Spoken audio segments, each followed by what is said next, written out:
जय श्री कृष्णा। कैसे हैं आप लोग फ्रेंड्स?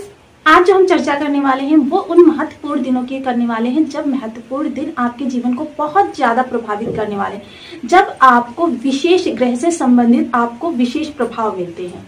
देखिए, बहुत ही महत्वपूर्ण ग्रहों की चर्चा होने वाली है। सबसे पहले चर्चा करेंगे गुरुदेव की। गुरुदेव यहाँ पर जो वर्तमान समय में विराजमान है वह वृषभ राशि में विराजमान है। तो वृषभ राशि में होने के कारण देखिए यहाँ पर ये ज्यादा अनुकूल स्थिति में नहीं है, लेकिन फिर भी गुरु की एक विशेषता होती है कि वो कभी भी दुष्प्रभाव नहीं प्रदान करते। इनके साथ मंगल की युति हो रही है। आपने देखा होगा, जिसके पास बहुत अधिक ज्ञान होता है उसके पास बहुत अधिक बल नहीं होता है, और जिसके पास बहुत अधिक बल होता है उसके पास अधिक ज्ञान नहीं होता है।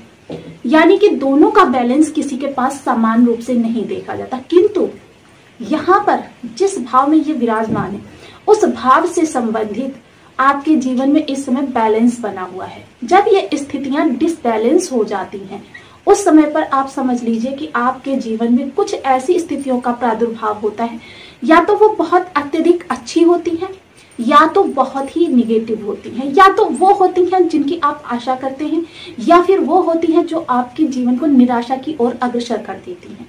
तो यहाँ पर गुरु किस चीज के कारक होते हैं? गुरु होते हैं ज्ञान, वैराग्य। देखिए, ज्ञान बहुत ही जरूरी होता है जीवन को चलाने के लिए। ज्ञान ही वो चीज होता है जो हमें अन्य प्राणियों से भिन्न बनाता है। ज्ञान के बल पर ही हम इतनी तरक्की करते हैं, ज्ञान के बल पर ही हम अपने परिवार को चलाते हैं, अपने जीवन में तरक्की की ओर अग्रसर होते हैं और तरक्कियों के नए रास्ते सुगम करते रहते हैं। वहीं मंगल देव बल पराक्रम के कारक होते हैं, मानव शरीर में बहते हुए रक्त के कारक होते हैं। जिनकी भी कुंडली में जन्म बर्थ चार्ट में आपको मंगल थोड़े से भी वीक मिले होंगे, उनके ब्लड में अवश्य ही कोई ना कोई समस्या देखने में आती है। तो इनका जब मिलन होता है चंद्रमा के साथ, चंद्रमा की गति बहुत तेज है मन की गति से, क्योंकि चंद्रमा को मन माना गया है।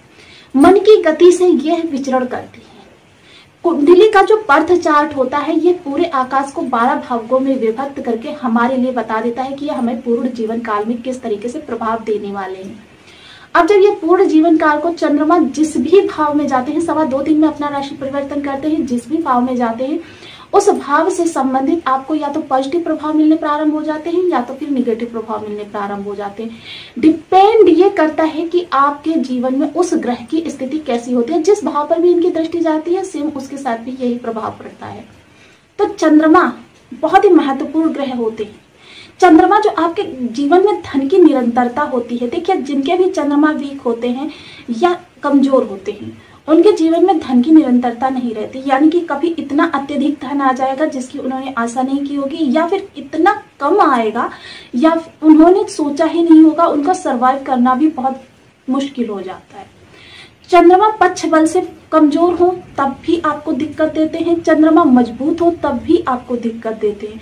बर्थ चार्ट में चंद्रमा हमारे लिए बहुत ही महत्वपूर्ण प्लेनेट होता है। क्या होता है, जब बर्थ चार्ट का विश्लेषण किया जाता है लोग यहीं पर मात खा जाते हैं कि वो कुंडली में अन्य राजयोगों की ओर दृष्टि डाल लेते हैं, लेकिन चंद्रमा की स्थिति पर कभी भी ध्यान नहीं दिया जाता।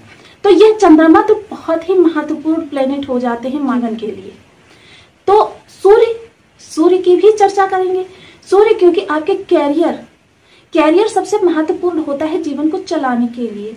सूर्य यहाँ पर तरक्की के कारक होते हैं। सूर्य आपके जीवन में जो कैरियर में स्टेबिलिटी होती है उसके कारक होते हैं। जितना भी जीवन में आपको मान सम्मान प्रसिद्धि मिलता है, कैरियर में उन्नति के अवसर मिलते हैं, ये सूर्य के प्रभाव से ही मिलते हैं।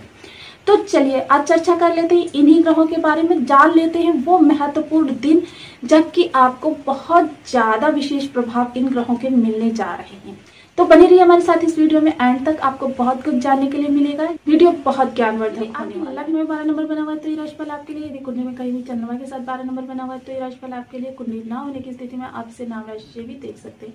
यदि अभी तक आपने अपने इस चैनल को सब्सक्राइब नहीं किया तो प्लीज सब्सक्राइब कर लीजिए, वीडियो को लाइक कर लीजिए, चैनल को शेयर कर दीजिए। इससे होगा क्या कि हमारे आने वाले हर वीडियो की नोटिफिकेशन मिल सकेगी आपको सबसे पहले। एक प्यारा सा कमेंट करना बिल्कुल ना भूलें। कमेंट से हमें दिशा मिलती है, मोटिवेशन मिलता है, हौसला मिलता है और ये पता चलता है आप और क्या जानना चाहते हैं। तो इस समय चंद्रदेव गोचर करेंगे आपके 9वें हाउस से। तो देखिए 12 तारीख को बहुत ही विशेष समय रहने वाला है। 12 तारीख को चंद्रदेव वृश्चिक राशि में गोचर करने जा रहे हैं। जब ये वृश्चिक राशि में गोचर करेंगे और सामने मंगल और गुरु बैठे हुए हैं, ज्ञान और पराक्रम, भाग्य, ये इस समय पर आपके ज्ञान, पराक्रम, भाग्य थोड़े से क्या होंगे, बढ़े हुए होंगे। ज्ञान पराक्रम भाग्य बहुत ही महत्वपूर्ण घर होता है कि जबकि आपके जीवन में देखिए पराक्रम जो हम करते हैं किसी कार्य कारोबार के लिए, परिवार की खुशियों के लिए, अपनी स्वयं की प्रसन्नता के लिए, जो भी पराक्रम हम करते हैं वो सही दिशा पे जा रहे हैं या नहीं जा रहे हैं, या इनमें कहीं अधिकता तो नहीं हो रही, या ये कहीं डिसबैलेंस तो नहीं हो रहे। ये इन चीजों को, क्योंकि देखिए हर चीज की अति बहुत बुरी होती है, क्योंकि यहाँ पर चंद्रदेव पर शनि की दसम दृष्टि भी जाएगी, तो चंद्रदेव इस समय पर विष दोष का भी निर्माण करेंगे। जब ये विष दोष का निर्माण करेंगे तो आपके लिए स्थितियां जो है बहुत ही भयावह हो सकती हैं, क्योंकि देखिए चंद्रदेव पर विष दोष जब, तो मन की स्थिति आपकी शांत नहीं होती है। मन की स्थिति जब शांत नहीं होती है तब फिर समझ लीजिए आपके डिसीजंस जो हैं वो सही नहीं होते हैं। यह वो समय होगा विशेष जबकि आपको बहुत ही संयमित संतुलित रहने की आवश्यकता है।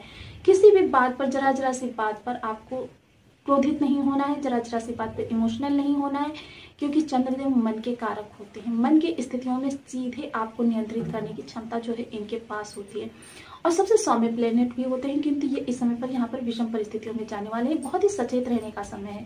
पराक्रम अपने जो है बहुत आपके या तो बहुत ज्यादा बढ़ जाएंगे या बहुत ज्यादा आप बिल्कुल पराक्रम से दूर हो जाएंगे। तो इन दोनों ही स्थितियों को नहीं आने देना है, बैलेंस बना के रखना है, क्योंकि डिसबैलेंस यदि कुछ भी हुआ तो समझ लीजिए कि वहां पर नवीन माहौल का निर्माण हो जाएगा, और ये नवीन माहौल जो बनेगा वो शायद आप आशा नहीं कर रहे होंगे। तो ऐसी स्थिति में स्वयं पर नियंत्रण रखना बहुत जरूरी है। ज्ञान ज्ञान आपका यहाँ पर बहुत ही देखिए बढ़ा हुआ होता है। ज्ञान का सही गाइडेंस, ज्ञान देखिए आपके अंदर बहुत ज्यादा है, लेकिन उस ज्ञान को सही दिशा में लेकर जाना। देखिए किसी ऊर्जा को हम कंट्रोल नहीं कर सकते, लेकिन उस ऊर्जा को सही दिशा यदि मिल जाए तो समझ लीजिए वह ऊर्जा आपके लिए कारगर हो जाती है। लेकिन जब वही ऊर्जा सही दिशा में ना जाए तो समझ लीजिए तूफान आ जाता है। तो इस तूफान को, जो ये आंधी आ रही है, इस आंधी को आपको कंट्रोल करना है अपने संयम से। संयमित रहिए। ये कुछ समय है जो बीत जाएगा, किंतु मुझे लगा कि आपको इन चीजों के बारे में आगाह करना जरूरी है, तो इसलिए मैंने आपके लिए ये। फिर उसके बाद में देखिए चंद्रदेव का राशि परिवर्तन होगा, वो आपके दसम भाव से रिलेटेड होगा। दसम भाव यहाँ पर क्या है, धनु राशि है, गुरुदेव की ही राशि है। तो भाग्य से इस समय पर क्या है कि, तो देखिए कर्म में इस समय विशेष परिवर्तन आपके हो सकते हैं। कर्म स्थान पर बहुत ही संयमित माहौल रहेगा, ऐसा माहौल रहेगा जो कि आप काफी समय से सोच रहे थे कि ऐसा माहौल आपके साथ होना चाहिए।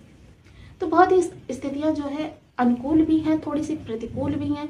इनको थोड़ी सी अपने संयम से नियंत्रित करके चलिए। सूर्यदेव यहाँ पर बैठे हुए हैं, तो सूर्यदेव का भी आपको विशेष प्रभाव मिलता हुआ दिखाई दे रहा है आपके इस समय पर। क्या चंद्रमा के विशेष उपायों में सबसे पहले ओम सोम सोमाय नमः इस बीज मंत्र का 1 माला, 2 माला, 5 माला, 7 माला, 11 माला का जप अपनी शुद्धानुसार करना प्रारंभ करें। साथ ही साथ सोमवार का व्रत कर सकते हैं, सोम की होरा में निर्जला व्रत कर सकते हैं। शिव जी को प्रतिदिन जल प्रदान करें। शिव जी को जल अर्पण करने से चंद्र दोष शांत होता है। चंद्रमा किसी विषम परिस्थिति में बैठा हो, ऐसे में 16 सोमवार का व्रत भी प्रभावी रहता है। अपनी हथेली में चंद्र पर्वत पर दूध या कच्चे पिसे चावल लगाकर ओम शोम सोमाय नमः इस मंत्र का प्रतिदिन 1 माला का जाप करें। 45 दिनों में ही चंद्रमा शुभ होकर आपको प्रभाव देने लगता है।